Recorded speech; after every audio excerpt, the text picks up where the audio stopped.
Good Monday afternoon to you. It's 4 o'clock and time for Sports4CLE. Thanks for joining us. Hope you're having a good day. Somehow, some way, the Browns found a way to get the win over the San Francisco 49ers. Backup quarterback, no Nick Chubb, no Joel Bitonio. Defense was really good, and the last-second field goal was not. Kevin Stefanski inside the locker room talking to his team after the win.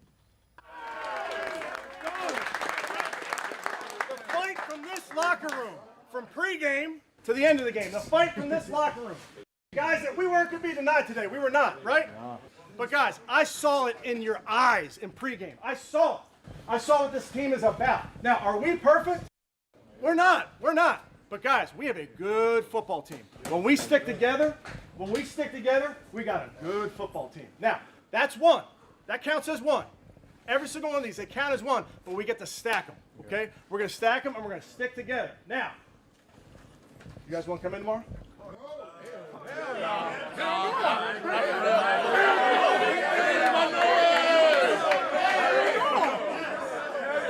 Victory Monday! Hey, get a lift Monday or Tuesday. I'll see you Wednesday. Let's welcome in Scott Petrak, Browns beat reporter for the Elyria Chronicle-Telegram as well as brownzone.com. Scott, that falls into the style points don't matter. A win is a win, and it was a win over a good football team. Well, yeah, to me that's what it was, David. I mean, if they beat the Colts like that next week, then I think you can talk about, okay, well, a win is a win. When you beat the undefeated 49ers, who were playing as well as anybody on both sides of the ball, and you're playing with your third-string quarterback that just came off practice squad, was just elevated off the practice squad on Saturday. You don't have Joe Bitonio. To me, it's a pretty win. It might even count as a gorgeous win because I didn't think they were going to be able to pull it off, and I don't think a lot of people did. No, and, you know, it was clear even in pregame that the Browns were ready. Take a look at this. So some pushing and shoving and scuffling as the Browns not taking anything from San Francisco, who did come in here undefeated. As Rodney McLeod talked about that pregame scuffle with the 49ers. You know, when we step on that grass, you know, we're about business. And one thing that, you know, we will not tolerate is disrespect. And so we had to make sure there just was a level of understanding that, you know, we respect the fact that you're 5-0.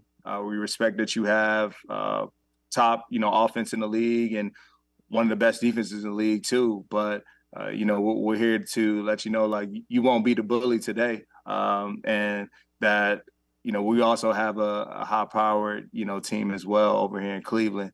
And that just really just set the stage. Like, we knew what it was going to take, but that got emotions going just a little bit more. And, man, San Fran's a great team. But, you know, we got the best of them on Sunday because it doesn't matter what you say, man. I always say there's no sound on the tape. So when they turn on that tape and they see us flying around, the words won't matter. Only thing you could do is back them up with your pads. And Scott, first drive, 49ers go down the field, and then after that defense, and let's be honest, there was a couple of penalties that added to that first drive without question. But after that defense was pretty much lights out. Yeah, until that last drive, right? Until they got in field goal range, it was a lot of great play by that defense. And, you know, Kyle Shanahan's one of the best play callers in the league, and he's one of the best scripters of plays. I don't know what the exact stat is, but the 49ers, I think, lead the league in points scored on the first drive. They're really good. So giving up a touchdown to them on the first drive is not the end of the world. It's not to be unexpected. The penalties did not help. You know, Greg Newsome had the 15-yard shove out of bounds, and then Zadarius Smith gets caught for the face mask. That certainly helped them move the ball down the field. But then the defense was fantastic, and it really rebounded from the disappointing performance against the Ravens, particularly that second quarter where they gave up 2 long touchdown drives, and it went back to being a dominant defense. You can say, I think, clearly the best defense in the league. At least it's playing like that. The numbers support it. The yards that they've given up, it's third best since 1970. So it was not just a great performance, right? It was a great performance against the quarterback who had the best passer rating in the league coming in, who had not thrown an interception all year. Christian McCaffrey leading the league in rushing. I know he went out at some point, but he still played a majority of the game. They got weapons across that roster, and they have a great coach and a great scheme. So for the Browns to do what they did on defense, really solidified them, in my opinion, as a legitimate top defense. And I think we knew that, but this game to me was the ultimate proof. So Deshaun Watson still day-to-day. They're hoping that he's going to continue making progress as they feel like he has. Some other injury news, Michael Dunn injured his calf. Not sure what that will be. And Anthony Walker is in the concussion protocol. Joel Bitonio and Cedric Tillman could be back on the practice field Wednesday when the team returns. Kevin Stefanski this afternoon talked about the win over the 49ers. Like we talked about yesterday, really hard-fought, gutty win. Proud of the effort from the players. Really proud of the game plan put together by the coaches. So it was really a good outing for a bunch of people, and it wasn't perfect. It wasn't pretty, but I think you just saw a team battling, and that's what you have to do against a really good opponent. And I mentioned yesterday, I thought our fans were, incredible from the jump, right there with us. And really, again, Scott, we've touched on it. P.J. Walker, not a lot of time in the system. He made a couple of throws that were really good and a couple of throws where you're like, ooh, please don't do that again. Please don't do that again. Yeah, what I think the worst throw he made was the almost interception on that last drive, right? 2 plays before the field goal. And, and I've seen Stefanski get some criticism for throwing the ball there. I mean, you throw it there so you try to get to a touchdown lead, right, and a field goal doesn't beat you. I mean, it's pretty simple. I get that you're on your third-string quarterback, but you got to trust him not to throw an interception, right? Like, you can let him throw it, just don't throw it into triple coverage across your body. So it was a terrible decision, obviously, by Walker. Stefanski took no chances on the next play, ran it, and then kicked the field goal. But even the 2 interceptions, like the one he was late, I think, coming back across his body, or coming back to David Bell, the first interception from Fred Warner, I think he thought Warner would go with Njoku. Instead, Warner just sat right there. And then the second one, he had one-on-one with Cooper on the outside, Amari Cooper, and Cooper just lost the battle. It was kind of a physical hand fighting, and he fell, and the other guy intercepted it. So, Walker, he hung in there. He made a couple of plays. He made the 4th down throw to David Bell on the second last field goal drive, which was huge, obviously extended that drive and gave the Browns where they only needed a field goal on that last possession to win the game or to take the lead. So, he played way better than DTR did, a couple weeks earlier against the Ravens. It's a tough 49ers defense. So, I think he gets kudos for that. But I keep thinking, just imagine what they would do when you have a legitimate quarterback in there. If you're starting quarterback in Deshaun Watson, it would feel like kind of everything's coming together. So let's head to the voicemail of Truth and Reason for the first time today. I think the significant part of why we won the game, I remember that Dallas Cowboys game when that player came from the wide side and dove at the ball. I think that was significant in making him hook it to make sure it don't get blocked. So he was kicking it over to the right-hand side, because if he tried to kick it down the middle, it would have got blocked. I believe it would have got blocked because he had the angle on it, and I think that was the significant play in the game. Go Browns. He's talking about Denzel Ward. Scott, let's take a look at it. So Denzel Ward will be coming from the right side of the screen, and I didn't realize it at the time. But, yeah, Denzel Ward almost got home, and I'm sure he disrupted Moody's kick. And when you slow it down a little bit more, there's McLeod and Ward celebrating after it. Take a look at how much he crashes in there. And, I'm sure the rookie kicker knew he was coming. Denzel Ward talked about if he thought he impacted Moody's kick. Yeah, a little bit, but a little disappointed, though, in myself because I feel this team is going to need me to get my hands on those balls and be able to block one of those kicks to help this team win. So I got to go back and watch that film and see what I could do to make it not even get as close as it was. and not even let the ball get there. So I think I got to be better on that unit and better for my guys. So next time I'm in that position, find a way to block it. And I didn't realize that when, in watching it and until you see the replay, you got pretty darn close. Yeah, you know what? I didn't notice it until Greg Newsome said something after the game. And he kept talking about, Denzel. I go, do you think he affected that kick? And he's like, yeah. The caller, and Newsome kind of said the same thing. He didn't, the kicker didn't pull it left because Ward was coming off the right. I mean, he missed it to the right. But that doesn't mean he didn't feel the presence, didn't rush his kick just a little bit. And that's all it takes. He missed by, a fraction. It was just outside the right upright. So I do think the presence of Denzel coming off the edge might have had an impact, especially with the rookie kicker, right? You get a veteran in there. He knows if their operation's perfect, it's not going to get blocked. But maybe the rookie has doubts. And it just speaks to the athleticism of Ward. Because and it's an impossible ask. You're coming from a standstill. You're trying to dip around this guy. You're diving. There's hardly any time. Yet he goes hard at that a lot. Like if you watch him week in and week out, he goes hard at that. Doesn't get his hand on a lot of balls, but is close. And I think it's a different level than other guys trying to do the same thing. Scott Petrak from the Elyria Chronicle Telegram, as well as BrownZone.com, and I are going to step aside, take a quick time out. We'll continue talking Browns, Sports for CLE. We'll be right back. Stay with us.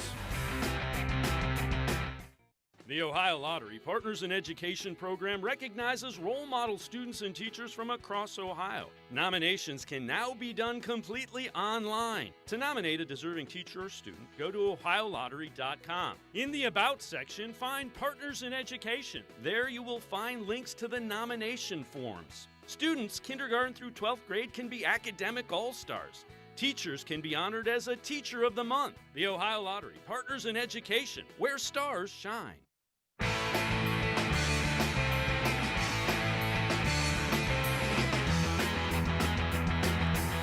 We continue talking Browns with Scott Petrak from the Elyria Chronicle Telegram, as well as BrownZone.com. Peter Schrager from NFL Network's Good Morning Football, talking about the Browns defense setting the tone for the 49ers game.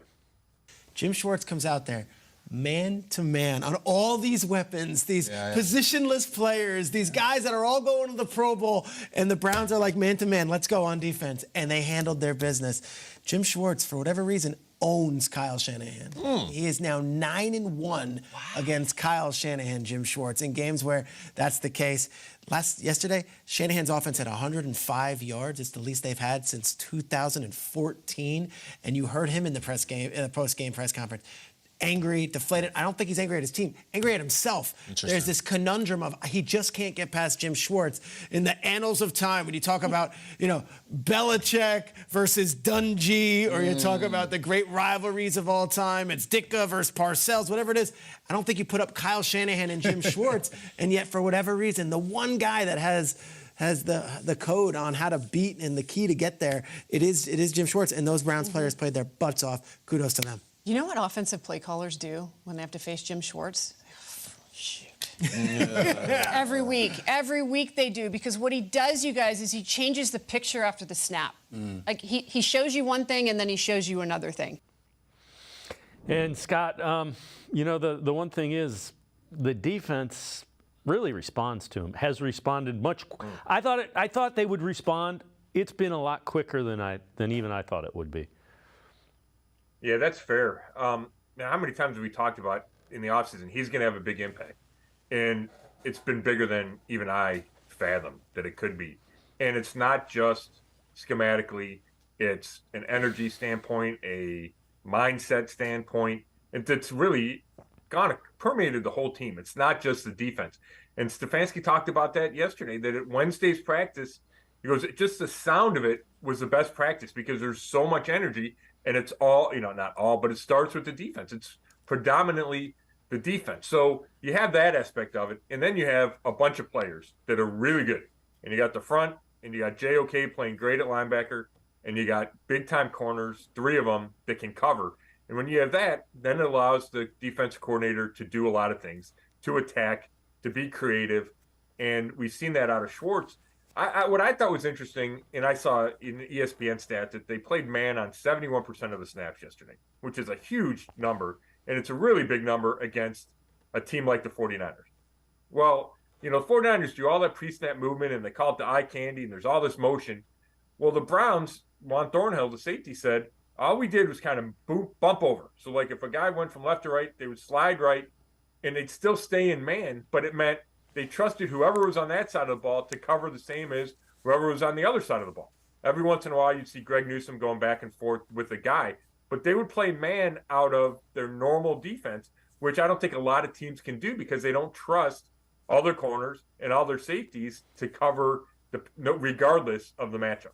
Yeah, think about it from a defensive player standpoint. Our defensive coordinator, who we think is, one of the best, is saying, I think we can cover him man-to-man. So that instills some confidence. This is also really interesting. So the Browns defense is allowing just 143.8 passing yards per game this season.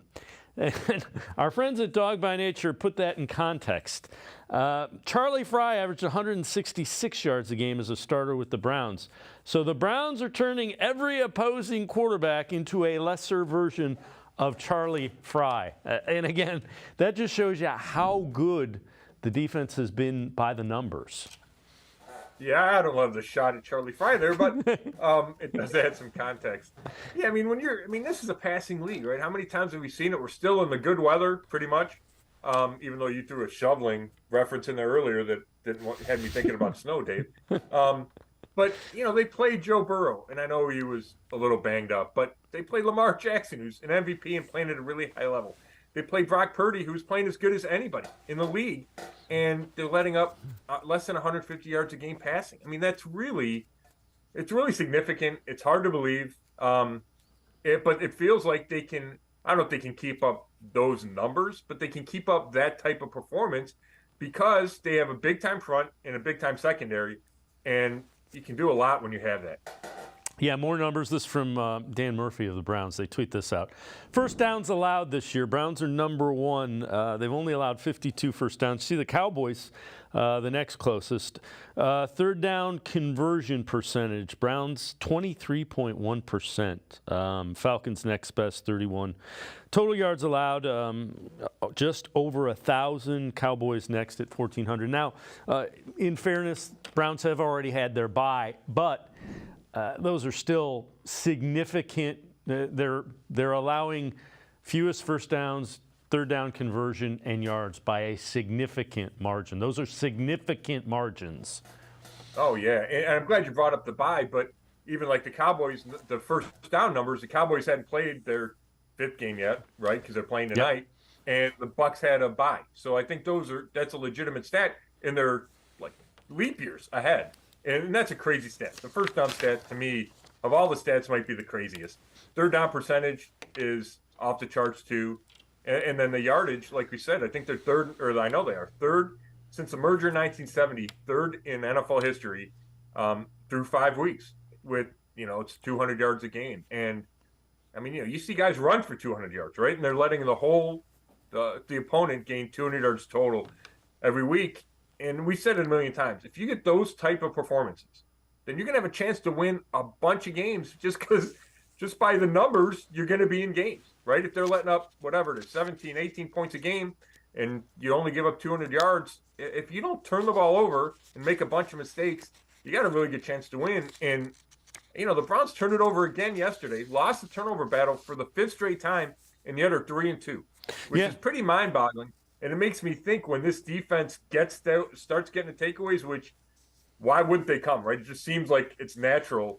Then look out. You might have some lopsided games, you would think. Yeah, and the flip side of it is the first 5 were probably the most difficult stretch. So you've gotten through what is probably the most difficult stretch of your schedule, and that defense is still performing that way. Denzel Ward talked about the culture Jim Schwartz is building on the defensive side of the ball. I think it's definitely building, but to answer your question initially, I think Coach Schwartz, he's definitely came in and put the culture of this defense and this entire team on a up and up track for sure. He's instilled a lot of things into myself, into me, I think into this team that guys have been feeding off of, whether that's the energy, the communication out there, just guys playing together. There's his system that he's brought in, and just who he is as a person, and just having guys wanting to play for him and play for this team. So he's definitely done a lot since his time being here, and he's a great coach. And you know what? The guys on defense, I don't think you'll hear even a remotely questionable word. Not a bad word. I don't think anybody would question. No, and I wasn't sure if that would be the case when he got here, because you'd heard stuff when he was in Philly about rubbing guys the wrong way, and he's got a big ego, he's got a big personality. I think he could be seen as abrasive, and for whatever reason, that didn't happen here. Maybe it was how he presented himself early. Maybe it was just the willingness of the players, and hey, this guy, we know his resume, we're willing to accept whatever he says. But and I've tried to ask guys, tried to get some, hey, was there any kind of brushback to, pushback to when he arrived, and I can't get anybody to say there was. So I think that speaks to Schwartz, and maybe he's learned things over the years, and he's, softened is the right word, but he maybe handles his messaging better. But it was an instant impact. Guys bought in, which is, again, significant because last year there were issues on that side of the ball, right? Chemistry and communication. We talked about that a lot. The defense underachieved. And then it's been such a turnaround to this year. Before we go to break, let's head back to the voicemail of Truth and Reason. Hi, this is Rico. I'm just so happy right now with my Browns. I was telling fans all week that we have a chance. I know it's cliche, but literally it's any given Sunday. This is why football is such a beautiful sport. I'm so proud of this team. I'm just so excited. Our defense proved why we're the best in the league. We shut down the 49ers yesterday. Let's go. Man, I'm so pumped right now. I'm at a loss for words. I love my Browns, and to the fans that doubted, no more doubting, man. Okay? No more doubting. I'm not saying we're going to win the Super Bowl or nothing like that, but just give this team a chance. All right? All right, thanks. Go Browns. And Scott, the one thing is, 5 games in, and we've already said some of the teams that they've played, I don't think you really should question the defense. Now, there's going to be times where they give up big plays. But good luck sustaining stuff against that group. Yeah, I think that's a fair point. And I think over the long term, right, over 17 games, they're going to play at a high level way more times than not. And if how they played against Baltimore is kind of the bottom, then you're in good shape because they still didn't let up a bunch of yards. 2 of the touchdowns came after turnovers. They give up 2 sustained drives, right? And you should still be able to win games if your defense does that. So, yeah, I think it's all pointing up for them. They need to stay healthy. They've been healthy on that side of the ball pretty much. That's a key. But they're getting big-time contributions from across the unit. We know Myles Garrett. We know what, you see Zadarius Smith and Obo Okoronkwo on the other edge. Dalvin Tomlinson's having an impact in the middle. So is Maurice Hurst. Like I said, JOK, I think, is playing his best as well as he has, way better than he has in his previous 2 years. Grant Delpit, the same with him, and he's in his 4th season. And then the corners. So they just have so many pieces. Scott Petrick and I are going to step aside, take a quick time out. Other side of the break, we continue to talk Browns. We'll check in on some national grades for the Browns from Week 6. Sports4CLE. We'll be right back. Stay with us. Come back to go forward. Back to learning new things. Back to pursuing your dreams. Tri-C has flexible learning options to fit your life. And every year, more than 1,000 local companies provide Tri-C students with real-world learning. The right education can boost your lifetime earning power by hundreds of thousands of dollars. Start now with a college education you can afford. Tri-C, where futures begin.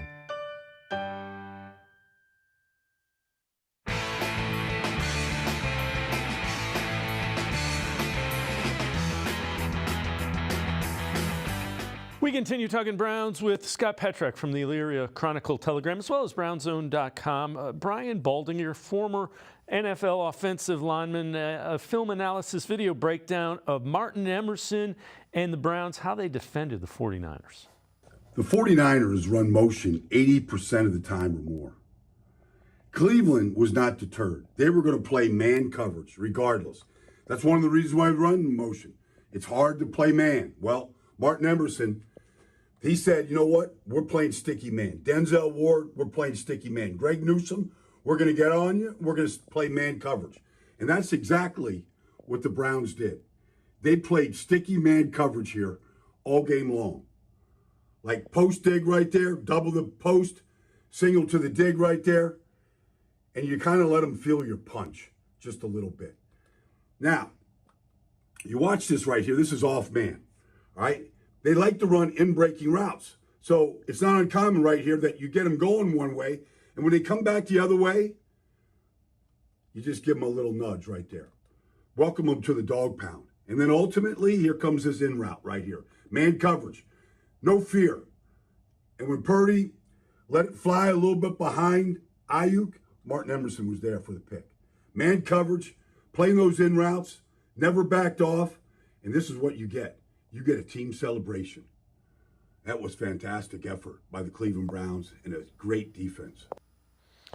And I know, Scott, you can take clips and look, any way you want to. That gives you an idea of how good that man coverage was. There was just nowhere to throw the football most of the time.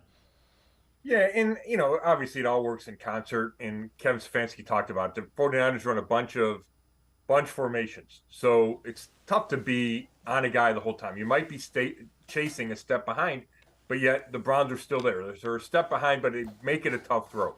And you add that to Myles Garrett in the front four getting pressure, and it's a tougher throw for Brock Purdy. And I think the interception by Emerson's a perfect example. I don't know if Baldinger had it on that clip, but there's motion, people move, so all of a sudden Rodney McLeod fills in over the middle, and it takes a throw away that Purdy thinks he has. And then Myles Garrett says he gets a piece of either the ball or the arm of Purdy, which probably affects the throw, so it's a little behind, and Emerson's right there because he's in tight coverage. So it all works together, and it's not going to be always perfect, right? The receivers are good in this league. The Niners have really good receivers, so you might give up some plays, but over the long haul, you're going to make more plays than you give up.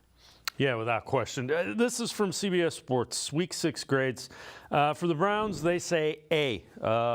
If the Browns proved one thing in this game, it's that their defense is so good they can compete with anyone, no matter who is under center for them. And I'm with you. You can't live in the NFL, and I keep saying this, and they keep proving me wrong, by losing the turnover battle, which they haven't won yet, and somehow they're 3-2. That's how good this defense has been. Yeah, there's no doubt. I mean, that's what it boils down to. The offense is not lighting it up, right? The offense had one really good game against Tennessee, and that's been it.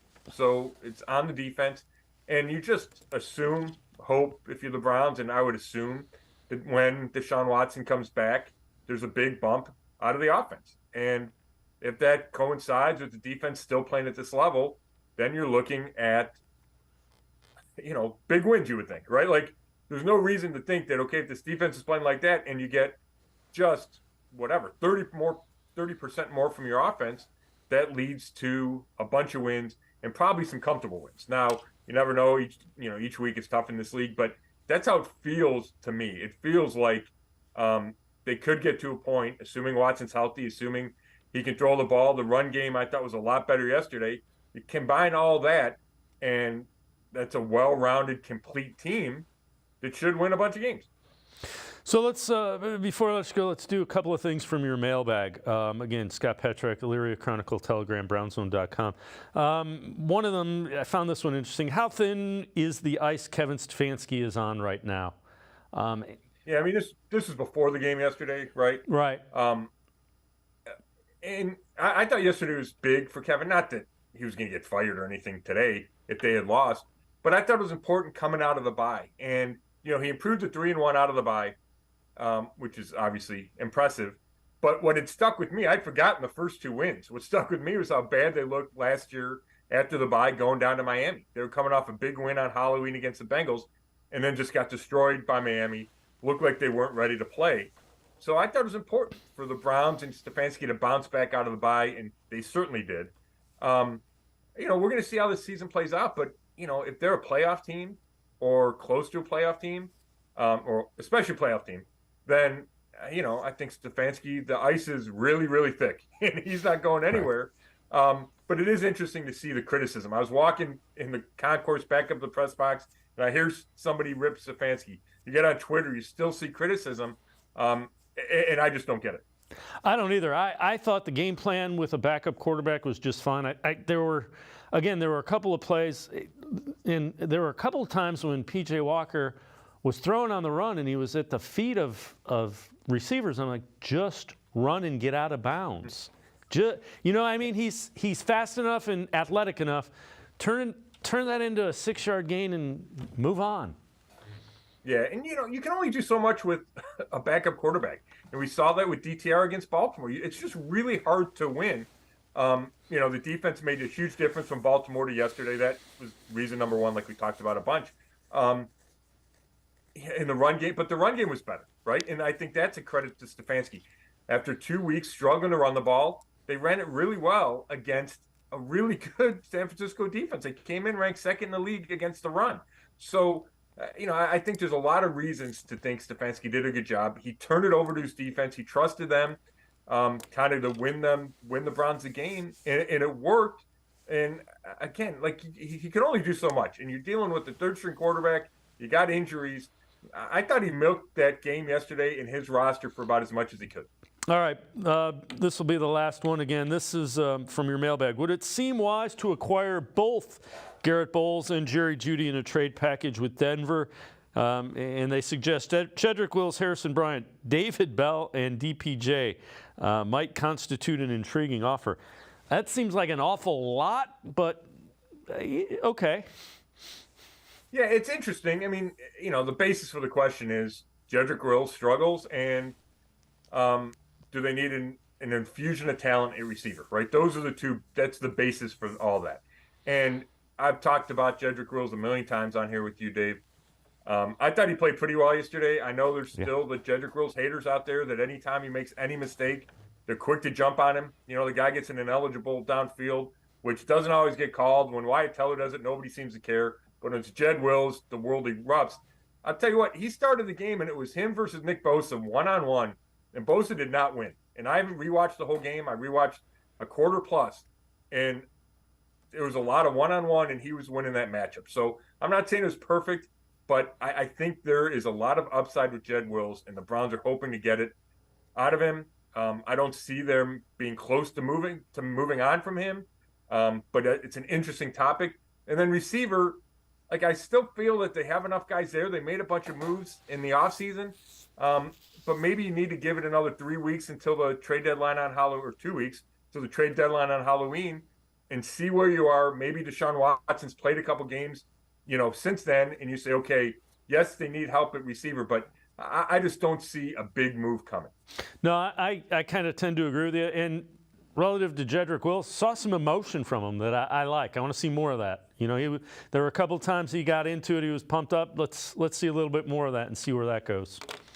Yeah, I agree with that. And you saw it on the run. He cleared the way on some of those run plays and celebrated, right, and kind of buried some guys.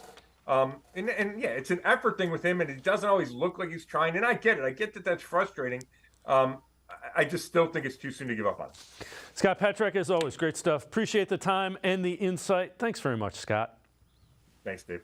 Scott Petrak, make sure you check him out. BrownsZone.com on the internet. He is the Browns beat reporter for the Elyria Chronicle-Telegram as well. We're going to step aside, take a quick time out. Ashley Bastock, Browns beat reporter from the Plain Dealer and cleveland.com, straight ahead. Stay with us.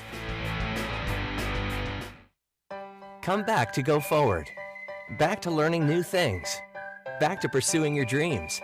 Tri-C has flexible learning options to fit your life. And every year, more than 1,000 local companies provide Tri-C students with real-world learning. The right education can boost your lifetime earning power by hundreds of thousands of dollars. Start now with a college education you can afford.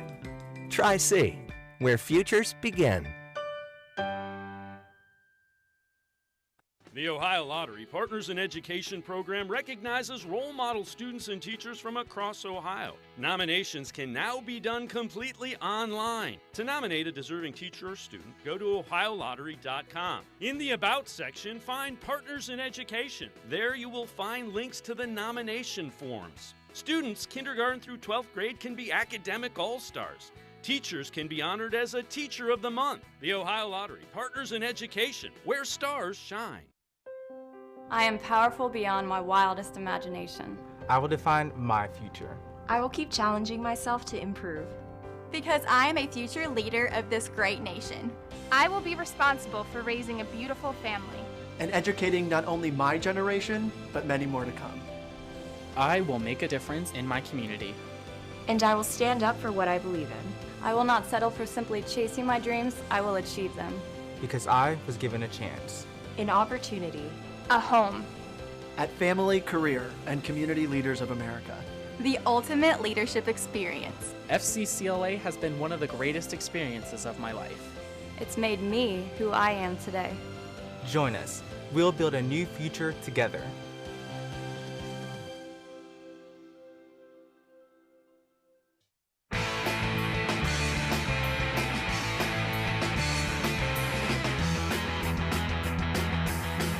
We continue talking Browns here on Sports4CLE. Let's head back to the voicemail of Truth and Reason. I want to talk about that hit by Gibson, like that cost the 49ers the game. And you can see clearly that Moore was in the air and the ball had sailed past him. So he was hit right near the head position. So that call was the correct call. And we had many calls that go against us. I just don't like them trying to negate our victory because of a call. Thanks for taking my call.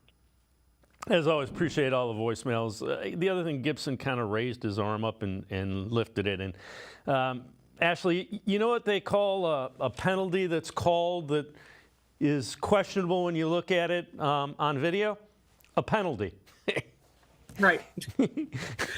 Yeah, I mean, I don't really get the hang up on that call. I mean, I guess I get it from a 49ers fan perspective or the perspective of the team, but yeah, I mean, I don't think that's why they lost the game. I mean, I think the Browns beat the 49ers because their defense is maybe the best defense in the NFL. Like, they are on a historically great path. So it's obviously the combination of that, and I think the fact that the 49ers had a rookie kicker who shanked a kick wide right. And, you know, that's something that Cleveland fans got very familiar with over the last year because of the struggles and growing pains that Cade York went through. And I think, ironically, that missed kick came at the same end of the stadium, the close end of the stadium, that Cade seemed to have the most problems with. So I think it's a combination of those things. Like, quite honestly, that penalty, I haven't really even thought about that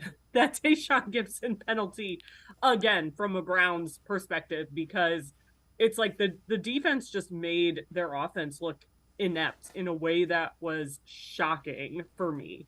Yeah, the defense has been outstanding. Denzel Ward talked about that defense leading the way for the team earlier today. I think we've taken a lot of pride on the defensive side of trying to set the tone for this team and set the pace, bringing the energy, and just going out there making plays and trying to put our offense in great positions and just doing what we're supposed to do, doing our job on our side of the field to help us get the win. So I think we definitely are taking a lot of pride in that. Ashley, I know you wrote an article, the Browns' defensive mentality after that big win. Take us through that, and I think that kind of fits in with what Denzel was talking about today as well. Yeah, it's been really interesting to hear these guys kind of talk about themselves as a unit the last 24 or so hours. When I talked to Obo Okoronkwo yesterday, you know, he made an offhanded comment. He wasn't even talking to me, but I heard him say that was so fun. And I asked him, because we were in the middle of an interview, and I'm like, well, what was so fun about it? And he kind of talked about, well, it was so fun to go up against another really good defense. And he's like, and they would make a play, and then we were like, okay, our turn. And Myles Garrett heard him say that. He's at the locker next to him, and he turned around and he was like, our turn, and kind of gave Obo like a high five. And then, you know, today we have all these guys kind of talking about how they feel like they're the best defense in the world, like Denzel said.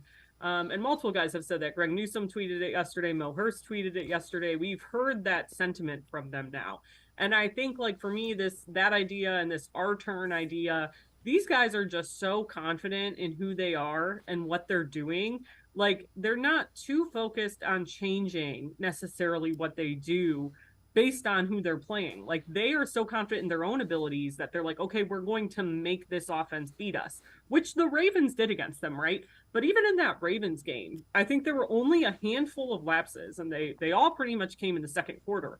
But then in that game, even, which 28-3 lost, but in the third quarter, the defense came back out in the field and only gave up 7 yards. You know, like, we've seen them kind of show some cracks maybe early. And obviously it hasn't been perfect because they're 3-2, but I think a lot of what's gone wrong so far this season hasn't been the defense's fault. I don't think anybody thinks that.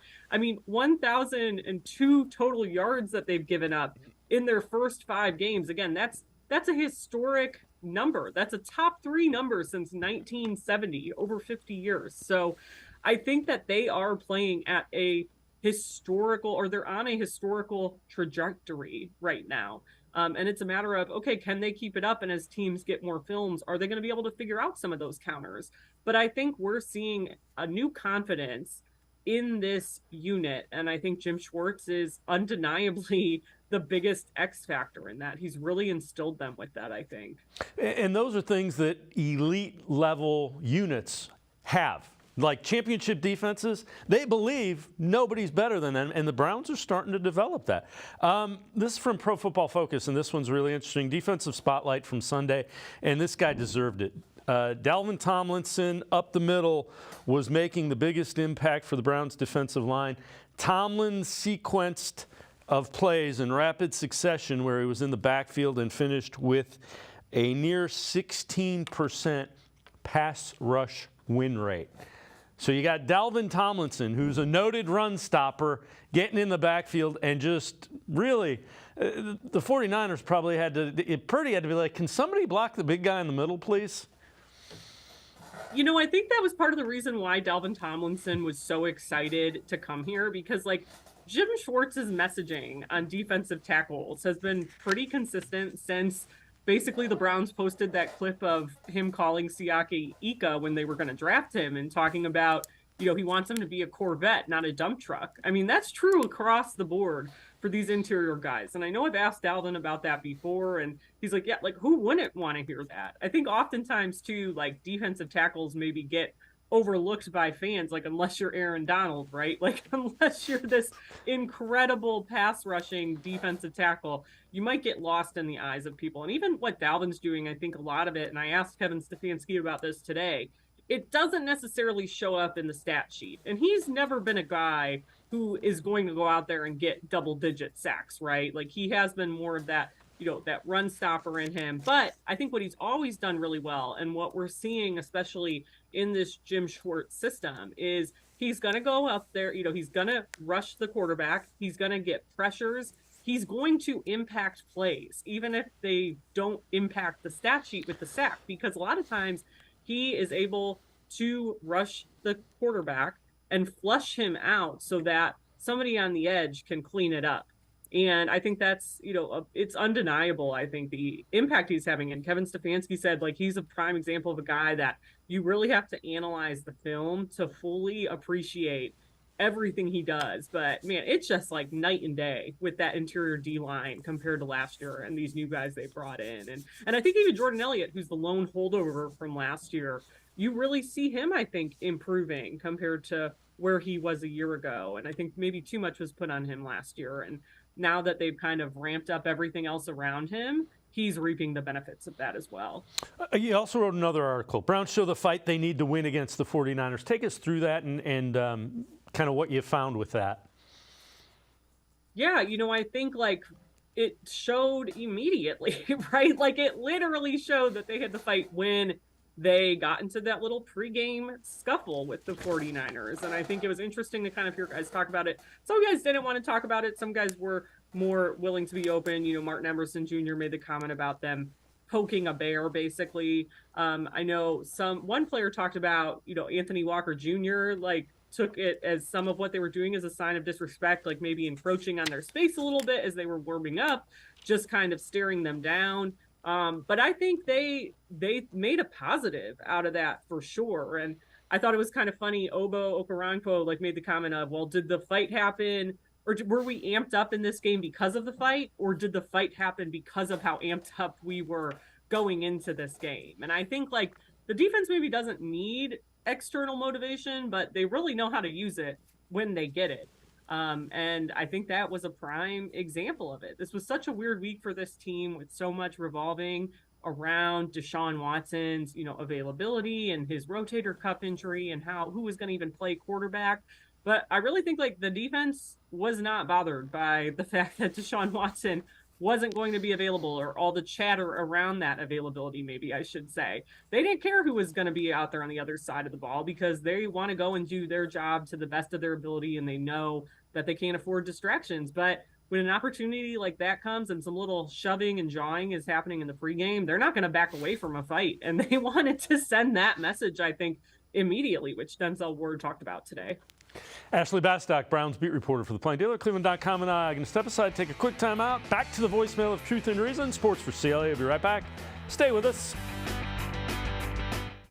The Ohio Lottery Partners in Education program recognizes role model students and teachers from across Ohio. Nominations can now be done completely online. To nominate a deserving teacher or student, go to ohiolottery.com. In the About section, find Partners in Education. There you will find links to the nomination forms. Students kindergarten through 12th grade can be academic all-stars. Teachers can be honored as a Teacher of the Month. The Ohio Lottery Partners in Education, where stars shine.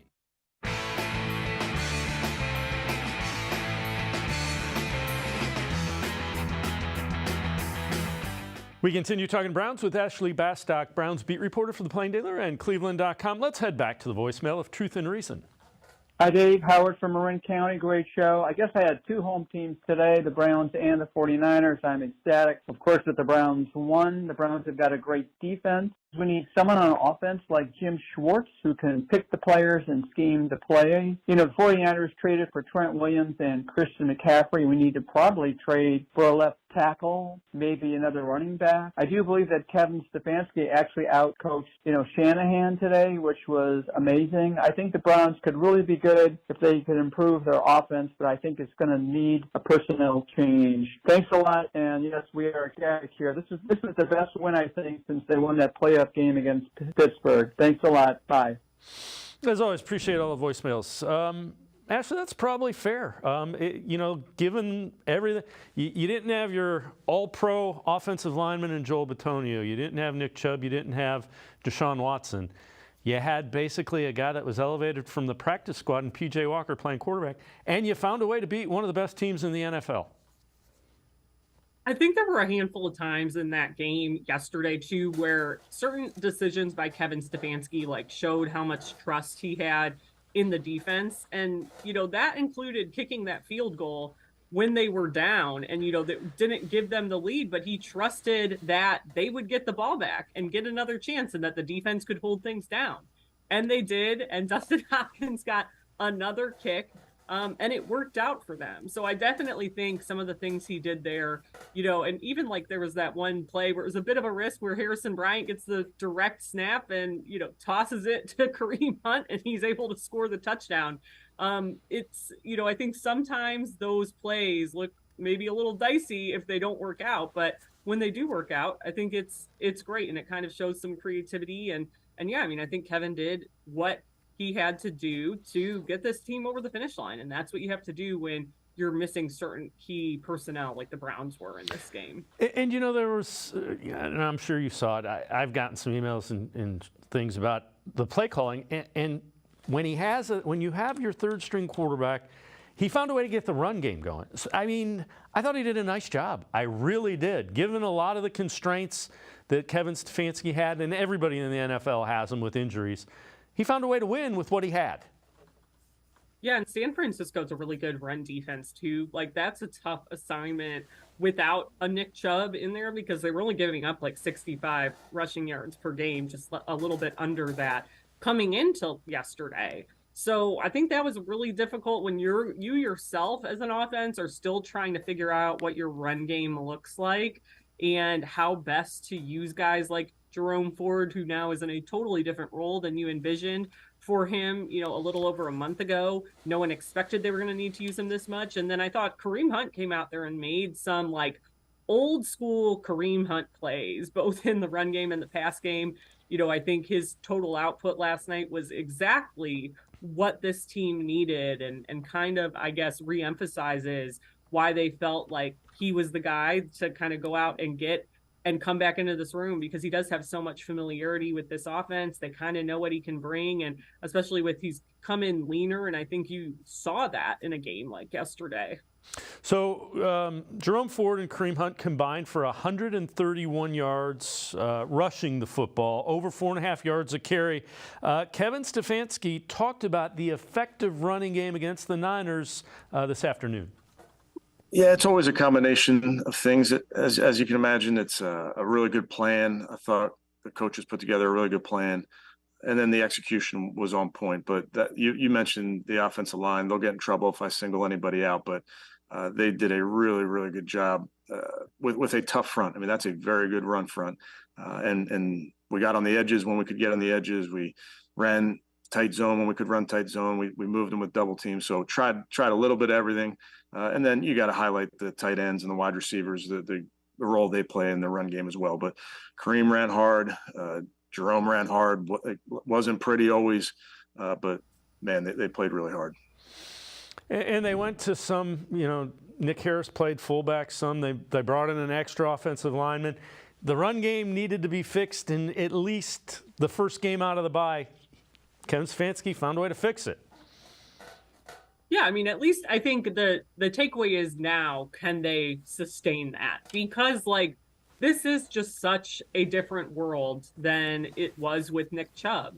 And I think that now you have to go through week by week and try to replicate this in different ways. And I think, the biggest question is they did it when they needed to yesterday, but when Deshaun Watson comes back, that run game looks different again, because you're able to have more design stuff for Deshaun Watson on the ground. And obviously, his processing ability and stuff is way different than PJ Walker. So I definitely think it was a good step after the bye week. I don't think the work is done in that regard. And I'm really curious to kind of see how it looks in these weeks coming up, especially now when they have to go on the road in their next 5 of 7 games. They go to Indianapolis, and then after that have to go back out west to face the Seahawks, a really physical team and one of the toughest, I think, environments in the NFL. So definitely some tough tests coming up here in the next 6-7+ weeks for the Browns, and trying to once again adapt that run game.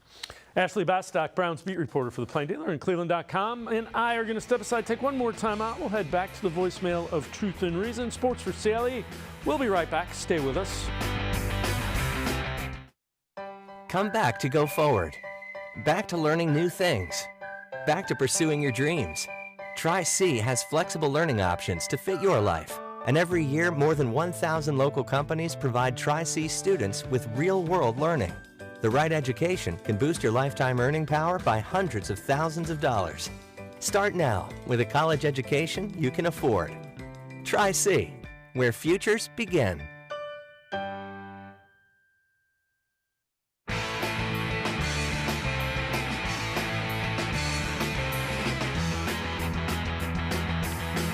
We continue talking Browns with Browns beat reporter Ashley Bastock from the Plain Dealer, cleveland.com. Let's head back to the voicemail of Truth and Reason.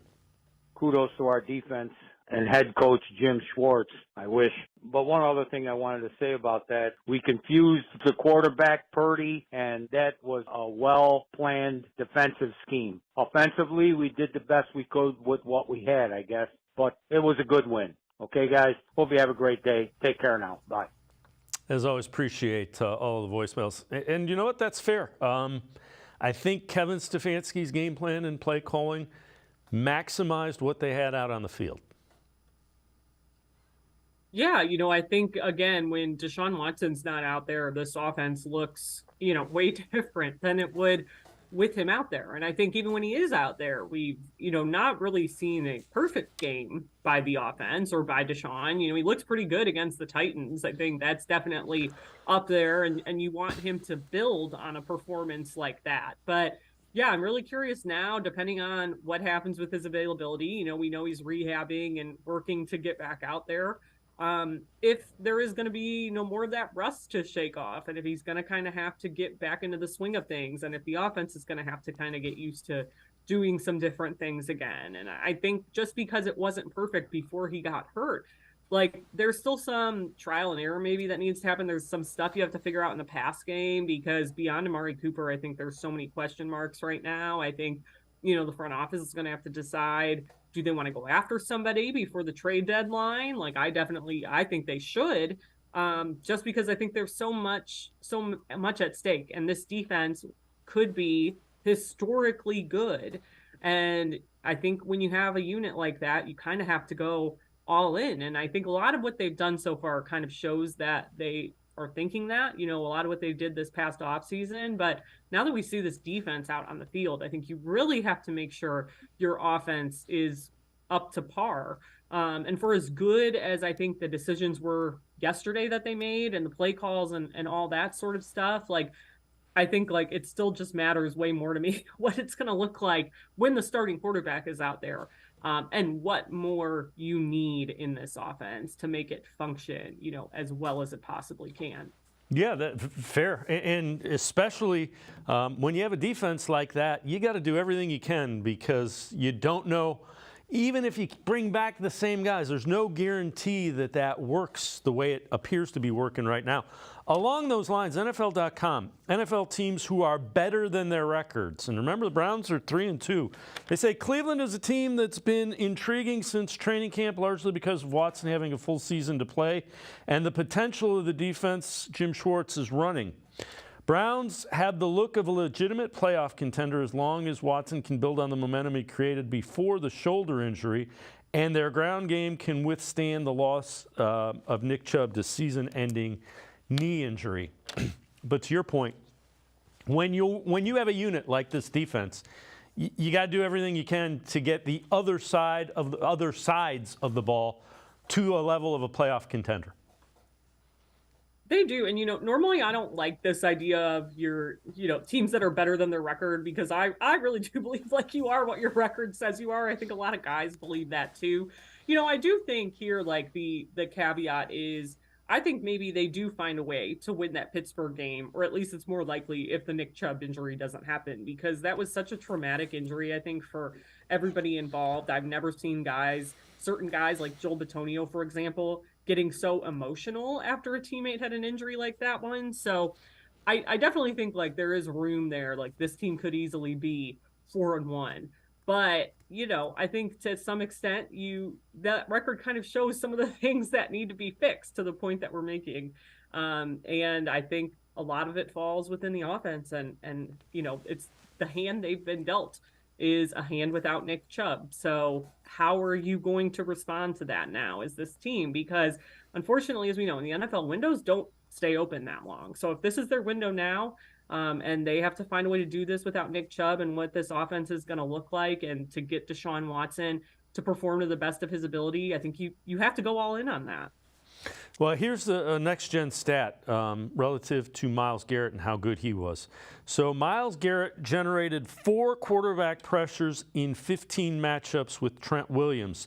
3 of them were on the final drive. Now, it is fair that Trent Williams was banged up, but the other side of that is, by rotating so many people in on the defensive line, Jim Schwartz is having a fresh Myles Garrett late in the game, and that is never a bad thing.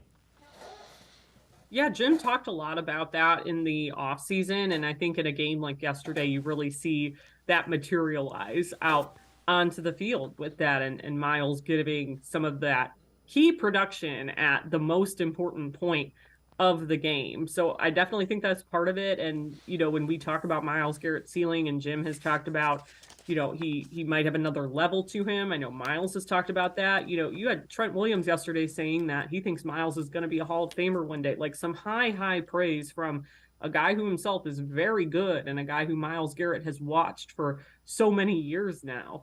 So I think it's really obviously kind of key to get those pressures and stuff when he did. But I also think bigger picture, like it's showing Jim Schwartz's plans and why he thinks the way he does about these things and rotating guys and why he picked the guys that he has and why he thinks that they're capable of even so much more. Ashley Bastak, Browns beat reporter for the Plain Dealer and cleveland.com as always. Thanks so much for the time and the insight. Appreciate it very much, Ashley. Thanks. Ashley Bastak. Make sure you check her out. Plain Dealer, cleveland.com. Always really good Browns coverage and insight. It's going to do it for this edition of Sports for CLE. We'll see you back here tomorrow at 4 o'clock. Have a great night, everybody. See you tomorrow at 4 on Sports for CLE.